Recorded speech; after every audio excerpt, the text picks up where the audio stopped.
দেখিতে দেখিতে শারদামণি সুষমামণ্ডিতা হইয়া চতুর্দশ বর্ষে উপনীত হইয়াছেন।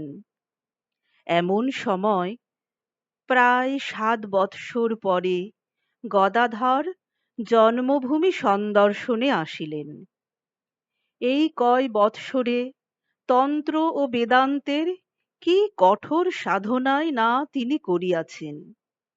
সাধন সমুদ্রের পারে আজ তিনি সহজাবস্থা লাভ করিয়া সদানন্দে নিমগ্ন। শ্রীরামকৃষ্ণ নামেই এখন তিনি সমধিক পরিচিত।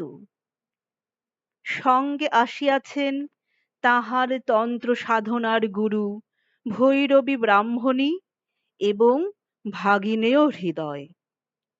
প্রতিবেশীরা বহুদিন পরে তাহাদের গদাধরকে পাইয়া আনন্দিত। তিনিও সকলের সঙ্গে প্রাণ খুলিয়া মেলামেশা ও হাসি খুশি করিয়া সৎপ্রসঙ্গ দ্বারা তাহাদের মন ঈশ্বরের দিকে টানিতে লাগিলেন।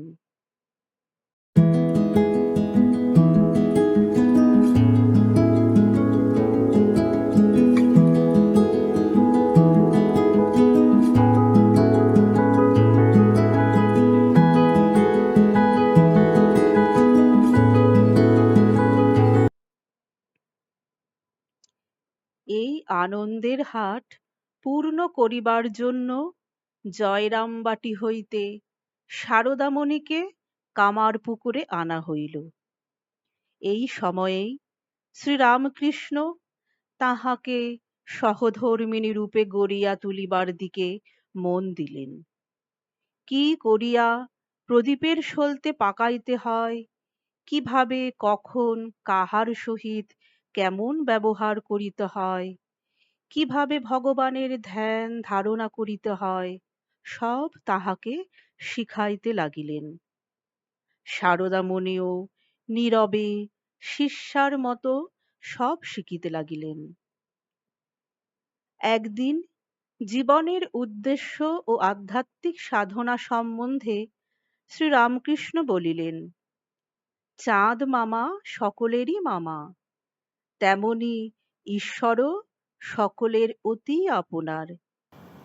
যে তাকে মনে প্রাণে ভালোবাসে, ডাকে, সেই তার দেখা পায়। তুমি যদি ডাকো, তুমিও তার দেখা পাবে। আর তার দেখা পাওয়াই জীবনের উদ্দেশ্য, নতুবা জীবন বৃথা। শ্রীরামকৃষ্ণের এই প্রেমপূর্ণ কথাগুলি শারদামণির অন্তরে প্রবেশ করিল এবং তাহার জীবনের পরতে পরতে মিশিয়া গেল। তিনি তাহার পরম গুরু পতিকে জীবনের ধ্রুব তারা করিয়া এবং তাহার বাক্য মন্ত্রের মতো মনে করিয়া সাধনার পথে অগ্রসর হইতে লাগিলেন। এই সময়ের কথা বলিতে গিয়া পরবর্তীকালে তিনি বলিয়াছেন, তখন মনে হতো কে যেন হৃদয়ে একটি আনন্দের ঘট স্থাপন করে রেখেছে। বুকের ভিতর আনন্দ, চোখে মুখে আনন্দ যেন উপচিয়া পড়িতেছে। শ্রীরামকৃষ্ণের ভালোবাসা পাইয়া নিজেও তাহাকে ভালোবাসিয়া সারদা দেবী আনন্দে ভরপুর হইয়া গেলেন। সুখের ৭টি মাস ৭টি দিনের মতো কাটিয়া গেল। শ্রীরামকৃষ্ণ ফিরিয়া গেলেন দক্ষিণেশ্বরে, আর সারদা দেবী চলিয়া আসিলেন জয়রামবাটিতে। শয়নে স্বপনে ধ্যানে জাগরণে তাহার সমগ্র সত্তা পরিপ্লুত করিয়া রহিল ওই কয় মাসের সুখ স্মৃতি। তিনি ভাবিতে লাগিলেন, কে এই অপূর্ব মধুর পরম পুরুষ, লোকে যাহাকে পাগল বলে, যাহার স্ত্রী বলিয়া তাহাকে করুণার চোখে দেখে? কই, আমি তো পাগলের মতো কিছু দেখিলাম না। বেশ সহজ স্বাভাবিক, তবে ঈশ্বরীয় কথায় মত্ত, ভগবৎ ভাবে বিভোর। কে এই দেবমানব, মহাসাধক আমার স্বামী? শ্রদ্ধা ভক্তি ও প্রীতিতে তাহার মন প্রাণ ভরিয়া উঠিল।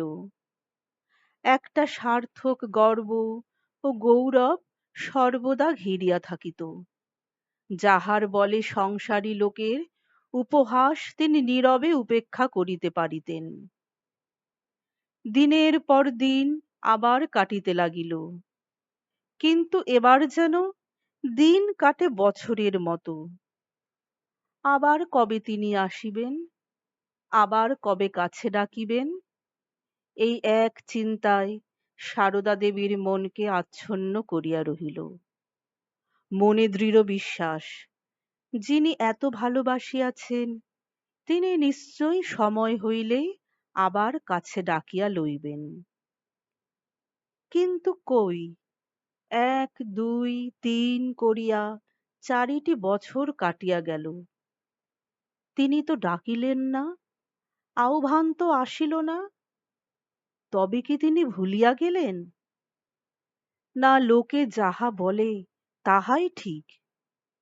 যদি ঠিক হয়, তবে তো তাঁহার কর্তব্য এখনই সেখানে যাইয়া স্বামীর সেবা করা। গ্রাম্য লোকেরা তাহাকে লক্ষ্য করিয়া বলে, আহা, মেয়েটার কি কপাল, কি দুর্গতি! সারদা আর সহ্য করিতে পারেন না। ধৈর্যের বাঁধ এবার বুঝি ভাঙিয়া যায়। দোল পূর্ণিমা সমাগত। গ্রামের মেয়েরা অনেকে কলিকাতা যাইবে গঙ্গা স্নান করিতে। সারদারও তাহাদের সহিত যাইবার ইচ্ছা শুনিয়া স্নেহময় পিতা সংসার সৌভাগ্যহীনা কন্যার মনোগত অভিলাষ বুঝিলেন এবং পথের বাধা বিপদ চিন্তা করিয়া নিজেও সঙ্গে যাইবার জন্য প্রস্তুত হইলেন। দীর্ঘ পথ চলিবার অভ্যেস নাই। সারদার কোমল পদতলে কঠিন মাটি কাঁটার মতো বিঁধিতেছে। সকল বিঘ্ন তুচ্ছ করিয়া তরঙ্গিনী চলিয়াছে সাগর সঙ্গমে। ক্রমাগত 2 দিন চলিবার পর মনের আবেগ সত্ত্বেও সারদার শরীর বড় কাতর হইয়া পড়িল, আর খুব জ্বর আসিল। উপায়ান্তর না দেখিয়া পিতা তাহাকে লইয়া নিকটবর্তী চটিতে উঠিলেন। জ্বরের ঝোঁকে ও মনের দুঃখে সারদা বেহুশ হইয়া ঘুমাইয়া পড়িলেন। সেই অবস্থায় অনুভব করিলেন কে একটি কালো মেয়ে তাহার শিয়রে বসিয়া গায়ে মাথায় হাত বুলাইয়া দিতেছে। কি ঠান্ডা হাত দুটি! তাহার সব জ্বালা জুড়াইয়া গেল।